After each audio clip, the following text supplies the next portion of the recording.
In the highlands of modern-day Ethiopia and Erythraei, where rugged plateaus meet the Red Sea, an empire rose not with legions, but with ledgers, not with walls, but with warehouses. For over 800 years, the kingdom of Aksum was a linchpin of global trade, a crossroads where Roman glass met Indian spices, and where Arabian incense mingled with African ivory.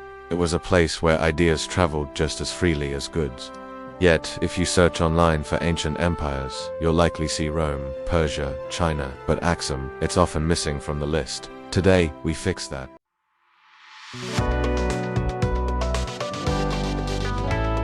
Ever curious, learn what you love.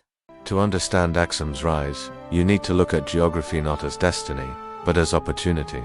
Around 100 BCE, as Aksum began to emerge, two crucial things happened.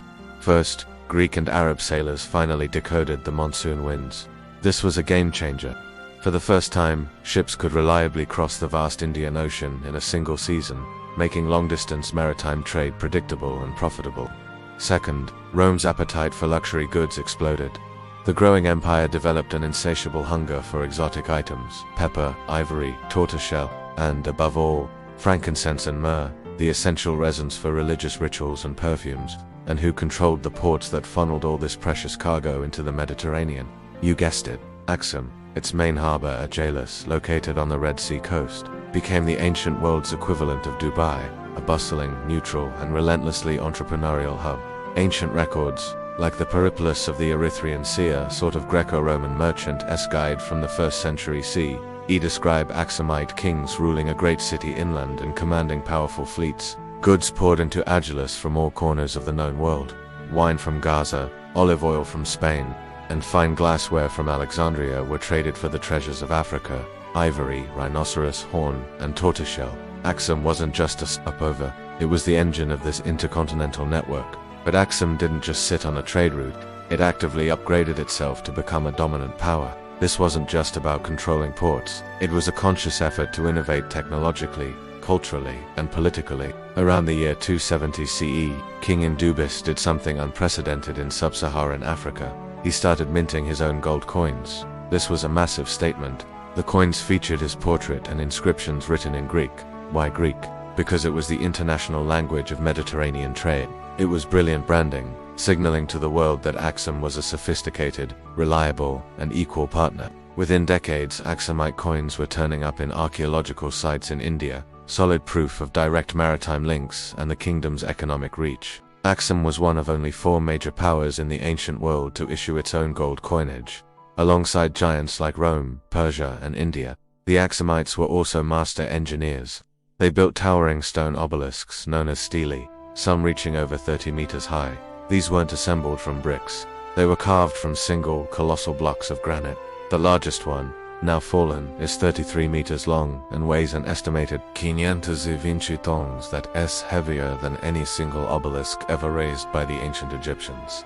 How did they do it? With no mortar, no modern cranes, just extraordinary precision, advanced knowledge of leverage and mechanics, and immense communal effort. Alongside these engineering marvels, they developed their own unique writing system, GS, one of the world's earliest alphabetic scripts. GS is still used today as the liturgical language of the Ethiopian Orthodox Tewahedo Church, a living link to this ancient civilization. Then came the 4th century, which brought a revolution not of swords, but of ideas. Around the year 330 CE, King Ezana made a decision that would change the course of Aksumite history forever. He converted to Christianity. His conversion was likely influenced by a Syrian Christian named Frumentius, who had been shipwrecked and brought to the Aksumite court as a captive. Frumentius would go on to become the first bishop of Aksum. This wasn't just a personal act of faith, it was a shrewd geopolitical move. Just a few years earlier, Emperor Constantine had legalized Christianity in the Roman Empire. By adopting the same faith, King Ezana positioned Aksum as a trusted partner to the most powerful empire in the West, not some pagan periphery. You can see this shift documented on Ezana's coins. The old symbols of the sun and moon, representing traditional deities, were replaced by the cross. This made Aksum one of the very first Christian states in the entire world, adopting the faith as a state religion decades before Rome itself did under Emperor Theodosius. This religious alignment cemented Aksum's influence. By the 6th century, the kingdom was powerful enough to intervene in neighboring Arabia. The Byzantine historian Procopius records how Aksum sent armies across the Red Sea into modern-day Yemen to protect persecuted Christian communities there. They weren't conquering for land, they were fighting for influence for their allies, and to ensure the stability of the trade routes that were their lifeblood. So what happened? If Aksum was so powerful, why isn't it as famous as Rome? Did it fall in a blaze of glory, sacked and burned by invaders? The answer is no. Aksum's decline was quieter, more gradual, and far more complex. In the early 7th century, a new power rose in Arabia, the Islamic Caliphate. At first, relations were peaceful. In fact, early Islamic tradition states that the Prophet Muhammad sent some of his first followers to Aksum for refuge, knowing they would be treated justly by its Christian king. But as the decades passed, the geopolitical map of the world was redrawn. Muslim merchants came to dominate the Red Sea trade, and Aksum, a Christian kingdom, found itself increasingly isolated from its old trading partners in the Mediterranean. Its economic lifeline was slowly being severed. At the same time, environmental problems were mounting at home.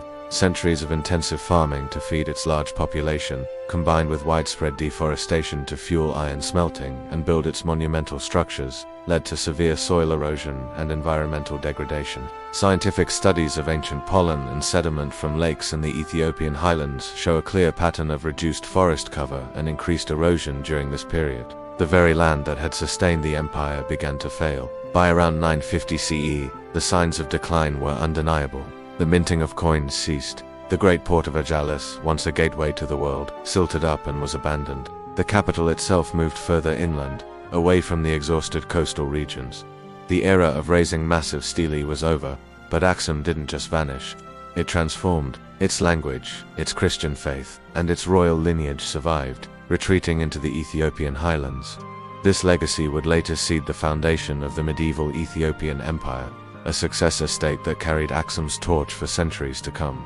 Aksum's legacy isn't just found in ancient ruins. Its political model of a divine king and a council of nobles shaped the structure of Ethiopian governance for over 1,500 years. Its church, the Ethiopian Orthodox Tewahedo Church, still claims to hold the biblical Ark of the Covenant in a special chapel in the city of Aksum, belief that remains central to Ethiopian national and religious identity. The power of its symbols endures. In 1937, during his invasion of Ethiopia, the Italian dictator Mussolini looted one of the great stelae and erected it in Rome as a trophy of his fascist empire. It stood there for decades, a painful reminder of colonial aggression. Finally, after years of difficult diplomacy, the stele was returned to Aksum in 2005. It was returned not because it was just a piece of stone, but because it was a piece of memory, a symbol of a nation's soul. Aksum reminds us that empires don't need to conquer entire continents to change the world. Sometimes, all you need is a harbor, a coin, a script, and the courage to connect with others. We often tell history as a straight ladder, climbing from Rome to Byzantium to modern Europe, ignoring the countless other branches that flourished independently. But Aksum wasn't behind anyone. It was simply different. It built its power not primarily on extraction and conquest, but on exchange and cooperation. Its story is one of faith, fairness, and brilliant entrepreneurship, and in our hyper-connected world, where supply chains span oceans and ideas travel at the speed of light, maybe Aksum's story feels more familiar than we might think. It makes you wonder what future empires are being built today. Not with armies, but with algorithms. Not with coinage, but with code. That's a question for another time. For now, thank you for watching, and as always, stay curious.